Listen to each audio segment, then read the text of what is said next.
యాలాల మండల కేంద్రంలో మండల విఏఓ ల సంఘం ఆధ్వర్యంలో కొనసాగుతున్న సమ్మె. ఈ సందర్భంగా ఆదివారం మండల విఏఓ ల సమ్మెకు రాష్ట్ర బీజేపీ కార్యవర్గ సభ్యుడు రమేష్ కుమార్ సంఘీభావం తెలిపాడు. ఈ సందర్భంగా ఆయన మాట్లాడుతూ, విఏఓలు చేస్తున్న సమ్మె వారి కోరికలు సమంజసం అని ప్రభుత్వ దృష్టికి మీ సమస్యలు తీసుకెళ్తానని అన్నాడు. ఈ సందర్భంగా అధ్యక్షురాలు ముంతాజ్ బేగం మరియు వెంకటయ్యలు మాట్లాడుతూ ప్రభుత్వం లక్ష్యానికి అనుగుణంగా పనిచేసే తమకు చాలీ జీతాలతో కుటుంబాన్ని నెట్టుకొస్తున్నామని తమను ప్రభుత్వ ఉద్యోగులుగా గుర్తించి వేతనాలు పెంచాలని డిమాండ్ చేశారు.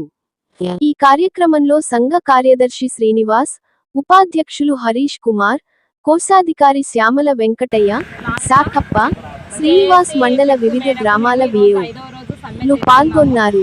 5 రోజులు అవుతుంది మేము సమ్మె చేయబట్టి ఎలాంటి స్పందన లేదు. మేము చేసే పనులు ఒక్కటి కాదండి చెప్పడానికి, ఇక్కడ ఉన్నాయి అనేక రకాలైన పనులు ఉన్నాయి. కానీ మాకు వచ్చే జీతం చాలా తక్కువ ఉంది. మా వచ్చే జీతం 5,000, మా ఛార్జీలకు 1,000 రూపాయలు పైననే ఛార్జీలు అయిపోతాయండి. ఉన్న 4,000 మేము మా ఫ్యామిలీని ఎట్లా గడుపుకోవాలి? అసలు ఎంత రూపాయి రాసి పెట్టుకున్నా కూడా మాకు 4,000 సరిపోవడం లేదు.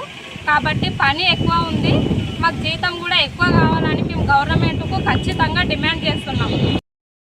ఇవాళ యాలాల మండలం విఓఏల యూనియన్ ద్వారా మీకు సంబంధించినటువంటి ఏవైతే న్యాయబద్ధంగా రావాల్సినటువంటి కోరికలు ఏవైతే ఉన్నాయో రాజ్యాంగబద్ధంగా మీకు రావాల్సినటువంటి హక్కులన్నీ కూడా నెరవేర్చడం కోసం భారతీయ జనతా పార్టీ తరఫున పూర్తి మద్దతును ప్రకటిస్తూ ఉన్నాం. మీ సమస్యలన్నీ కూడా పరిష్కరించేందుకు ఖచ్చితంగా మా అధిష్టానానికి, మా రాష్ట్ర అధ్యక్షులు రామచంద్రరావు గారికి, అదేవిధంగా మా పార్లమెంట్ సభ్యులు కొండా విశ్వేశ్వరరెడ్డి గారి దృష్టికి మేము తీసుకెళ్తాం. ఖచ్చితంగా మీకు న్యాయం జరగడం కోసం మేము ప్రయత్నం చేస్తాం. రేపు మాకు సంబంధించినటువంటి ఈ యొక్క రైతు కొనుగోలు కేంద్రాలలో జరుగుతున్నటువంటి సమస్యల పట్ల మా యొక్క రాష్ట్ర పార్టీ ఎంపీలు, ఎమ్మెల్యేలు, రాష్ట్ర అధ్యక్షులు అందరూ కూడా ఈ యొక్క జిల్లాకు పర్యటించడానికి వస్తున్నారు. కాబట్టి ఆ కార్యక్రమంలో ఉన్నాం. మీ ఇప్పుడు దారిలో ఉంటే మీ సమస్యలు చూస్తున్నాం.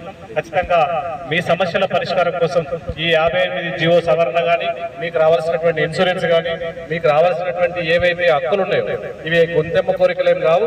ఖచ్చితంగా మీ పని భారం తగ్గించి ఉద్యోగ భద్రత కల్పించడం కోసం మీ యొక్క వ్యక్తిగత ఖాతాలో జీతాలను ప్రతి నెల వారిగా జమ చేయాలని, దీనికి సంబంధించినటువంటి ఏవైతే ఉన్నాయో ఇవి 8 డిమాండ్లు ఉన్నాయి. కాబట్టి వీటన్నిటిని కూడా పరిష్కరించడం కోసం మా వంతు ప్రయత్నం మేము చేస్తామని చెప్పి తెలియజేస్తూ ముగిస్తున్నాను. ఛానల్ ని సబ్స్క్రైబ్ చేయండి. అలాగే ఇక్కడ ఉండే ఈ గంట సింబల్ ని క్లిక్ చేయండి. మేము అప్డేట్ చేసే ప్రతి వీడియో నోటిఫికేషన్స్ మీకు వచ్చేస్తాయి.